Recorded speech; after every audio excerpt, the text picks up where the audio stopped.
What's up, Facebook, YouTube? Please subscribe and like my channel. I'm just doing topics of the week through May 4th to the 10th, Monday to Sunday. Been an eventful week. Start off, I guess racism is always going to be a type of a media thing.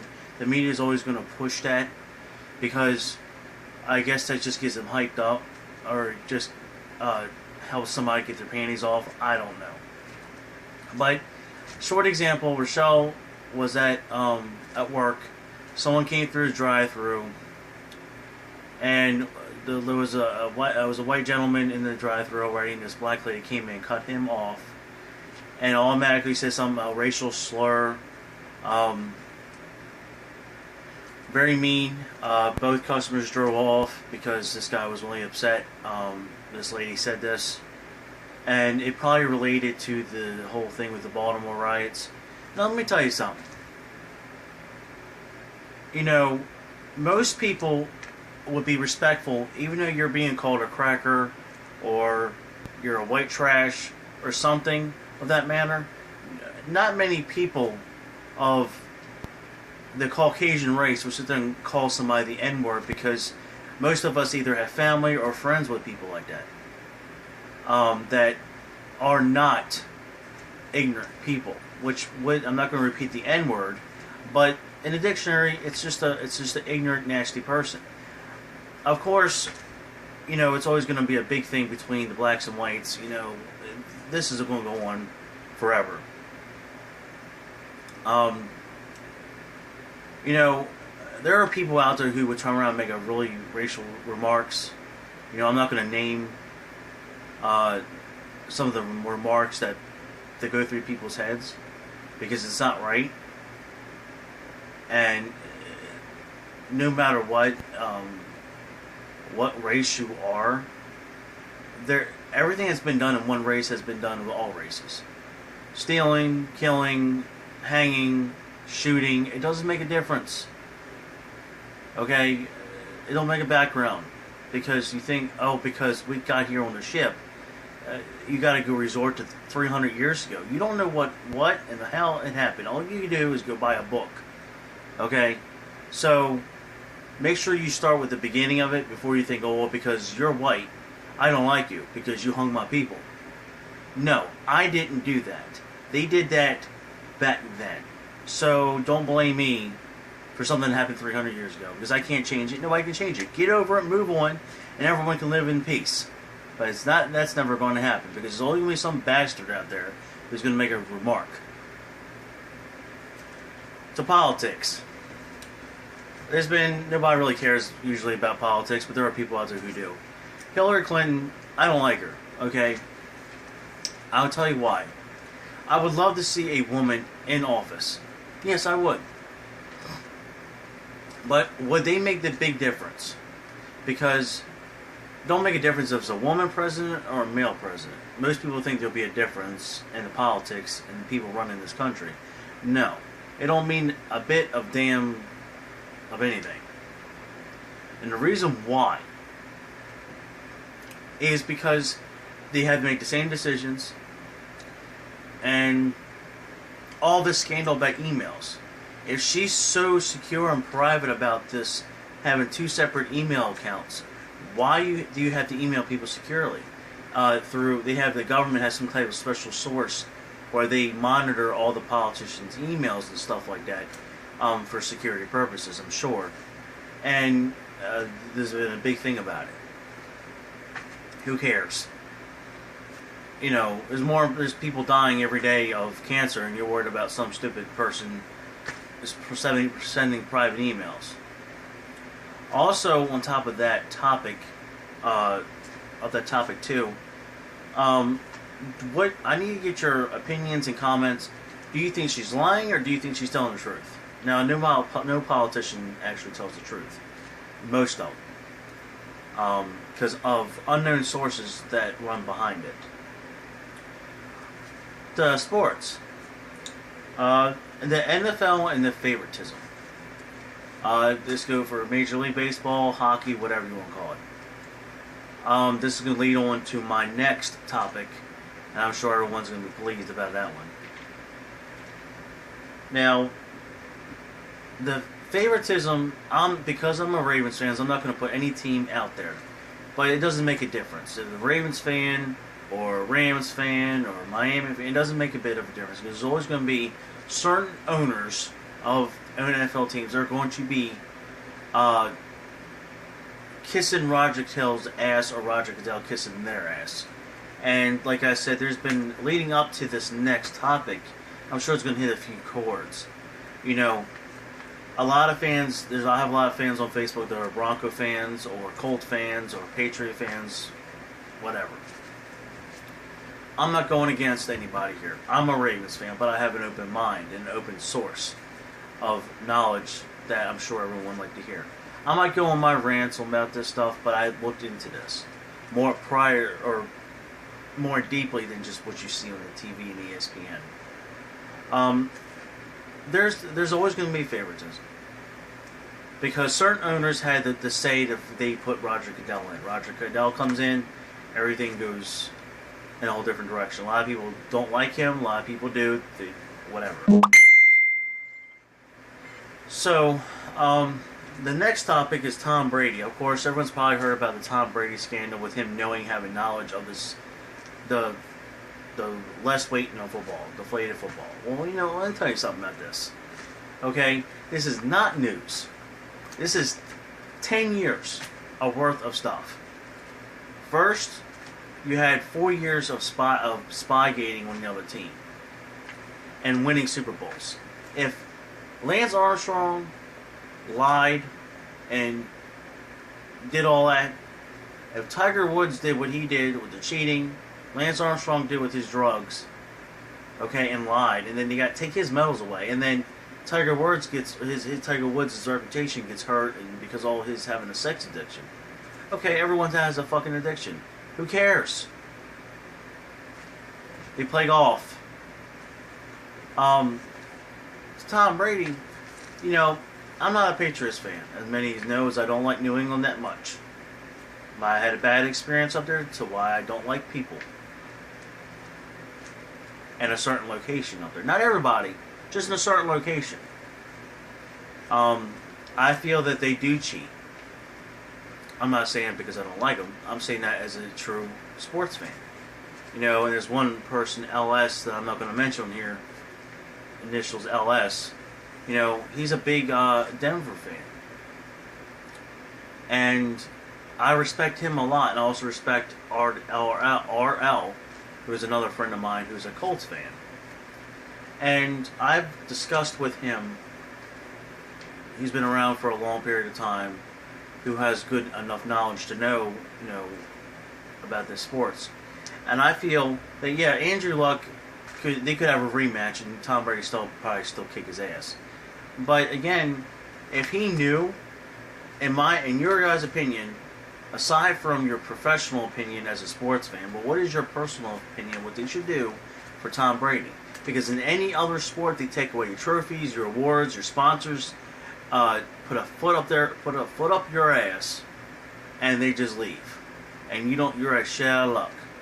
Your reputation goes. Mike Tyson's a perfect example. What can you do? What can you do now? He's already won the Super Bowl. There's no point. Why do it now? In your opinion, if you had that position, how many games would you suspend him for, or what would you do in that situation if you had the power to control the situation? Sports news again. Wrestling. There's only a few people on my Facebook that actually watch it.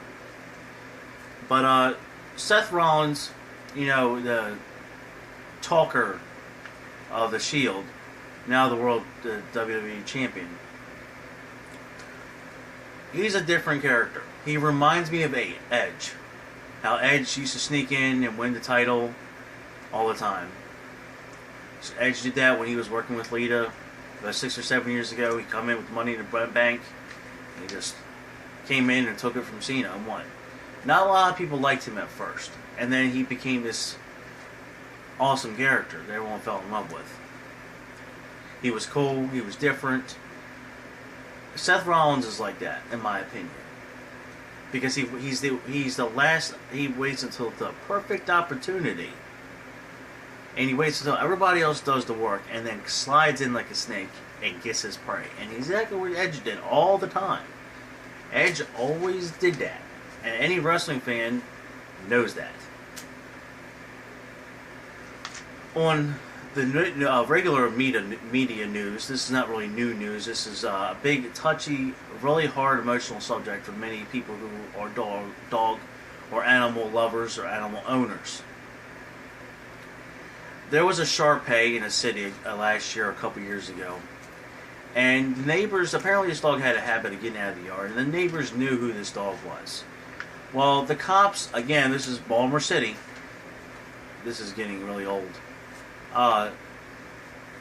They apparently were there for another situation. They were looking at a drug deal or something. They were scoping out something. And this officer ended up seeing this dog who was filming at the mouth. Well, this dog apparently had a history before, from what the records show me, that it always got out. And from what neighbors said, the dog never harmed anybody. The kids loved it. The dog was filming at the mouth because he was out all day. He had a habit of getting out of the yard in the morning, and any animal owner should know not to do that unless you have a secure property, which in the city you really don't at all. And the cop, the police officer, you seen pictures of them holding the dog down, and he says, let's slit this effing dog's throat, and he did. And that's what happened. So he ended up slicing his dog's throat. It was a family pet. The family had two kids, I believe. And now the cop and the lawyer is saying that he had every right because the dog was aggressive. The dog was a puppy and had 4 200-pound men on it. This just goes back.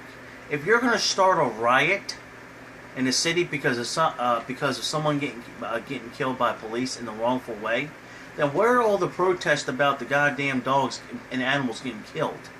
I don't see nobody out there wandering their ass around stealing from shit. No, nobody wants to protest against the cops harming animals and sitting there slicing their throat. I believe in eye for an eye. And if you're going to do some shit like that, you deserve to have the same retaliation right back at you. Nobody else, no looting, no bullshit. You deserve to die the way that animal died. Just like if you did it to a human.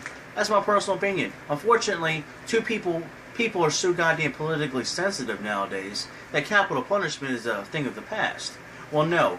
I'd rather have kids look at somebody getting hanged in public for a crime they did, because they're more and less likely not going to do that crime. You never know. People say, well, it's too violent. Really? So you're showing you kids that saw this shit going on in the city, that isn't violence, they're rooting, they're stealing. Really? So the parents out there who say, well, I don't want my kids seeing this. Well, you know what? They're going to learn about it from school. They're going to learn it from their friends. You can't take that away. You're going to live in a nasty world. You're going to see a nasty world. And if you shelter the kid from it, it's more likely they're going to be, like, well, how come you didn't tell me about this? I might only be a stepfather, but in my personal opinion, I'm not going to let them watch the news. But I am going to inform them to be careful and be safe out there. This is the world you live in. Okay, so there's no different. Have you seen kids steal from a store? Okay, but yet you can't hang somebody in public for what they did to somebody. That's execution done the right way. It's how it was in the beginning, and it's how it should be now. And then you just kick their body in a hole, like in the movie 300. Okay, you kick the bad people out, and you keep the good people, because there are innocent people in jail. This lawyer says that his client had the right way to do things. That he was right doing this. First of all, shut the hell up. Okay? How dare you defend? I don't care if you paid me $1 million or $50 million. I would not represent somebody who slit a dog's throat. I would take my emotion and use it. Because those type of people, there was no protest about that. There was no protest about animals. Why not? There's the question. And maybe someone can give me an answer. Because an animal's life is as important as a human life. Black, white, it don't make a difference. There's dogs shooting, there's a cop shooting dogs every 15 seconds in the United States. Because they want to jump on your property that you own, and a dog circling them, and they shoot them. First of all, son of a bitch, you're on my property. So if my dog's not attacking you, you have no right shooting you. Because you know what? Shooting them. So if you walk on my property and you're trespassing, law or not, I pay for that land. You're going to hurt a member of my family, human or animal. I'm going to put you down right next to him. Because that's the way it should be. Just the way it goes. If I had 100 acres, it's exactly what's going to happen. Nobody's going to come on my property and hurt my family, because you know what? You're digging yourself in your own grave that day. And that's not a threat. That's a guarantee. Number 7. Cults and religions. A religion is a group of people who believe in the same thing and follow one person. A leader in a group. This is going to be a touchy subject, because I'm not a religious person. But what I do think is that when I asked a preacher one day, I said, what is the difference between a cult and a religion? He said a cult's evil, a group of people following an evil evilness, and a religion is following a group of people following something good together. No, sorry to say, it's the same thing. A cult is just another word.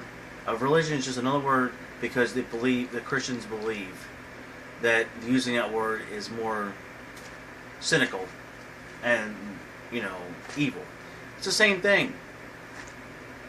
So when someone says, well, there's a difference between a cult and religion, no, it's a group of people who believe in the same thing and follow the same, I guess you would say, beliefs.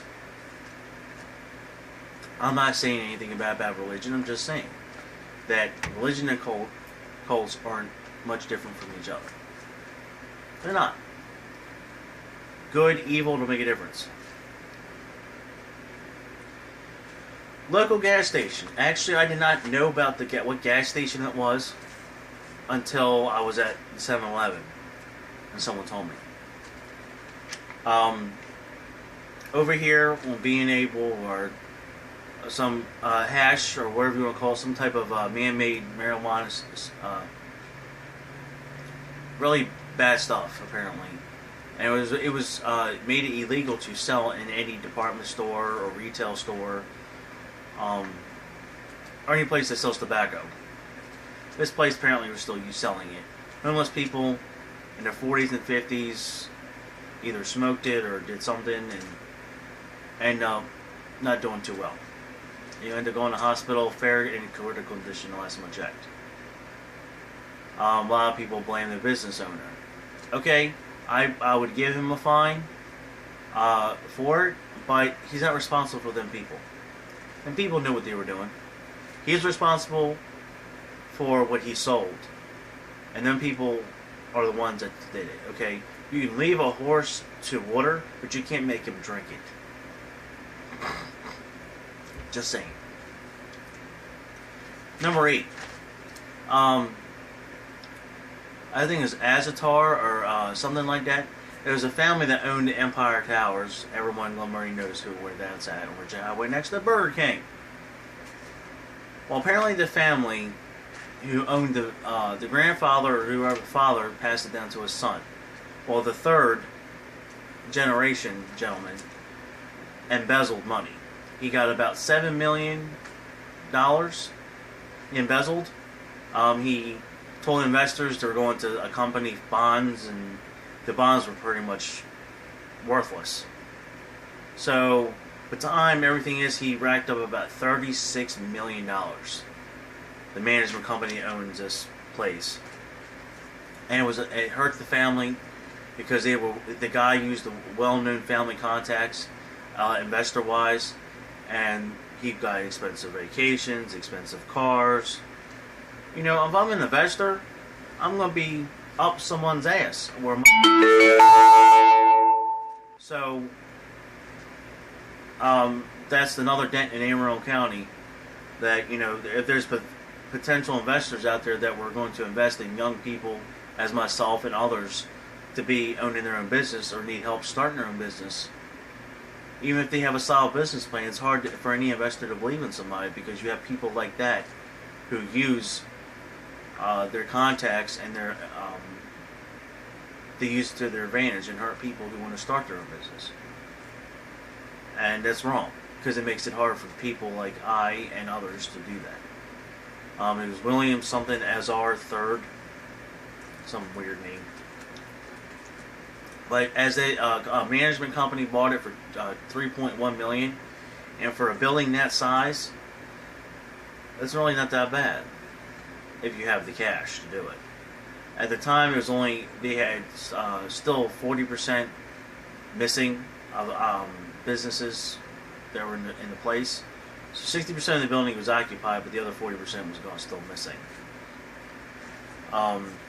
So another thing,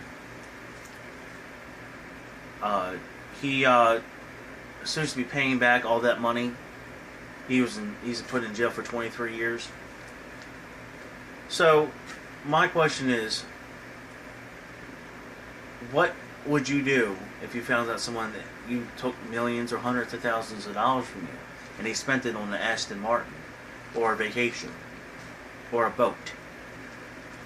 What would you do in that situation? Would you be the type of person who sits back and wait for the 10% that you were guaranteed to get back on top of your investment? Or would you just be calling every day and finding out what he's doing with the money? Or trust the person, because the family is well known to pay back everything.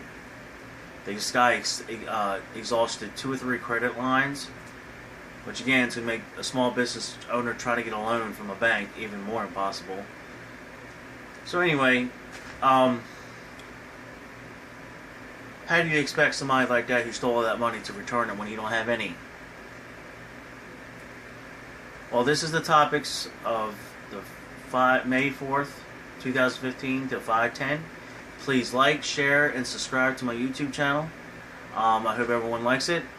This is a little bit longer, but I hope everyone enjoys it and watches it and listens to it while they drive, because I'm just trying to give out information that I'm gathering from other sources than the media and internet sources. So I hope everybody likes it. Have a good night.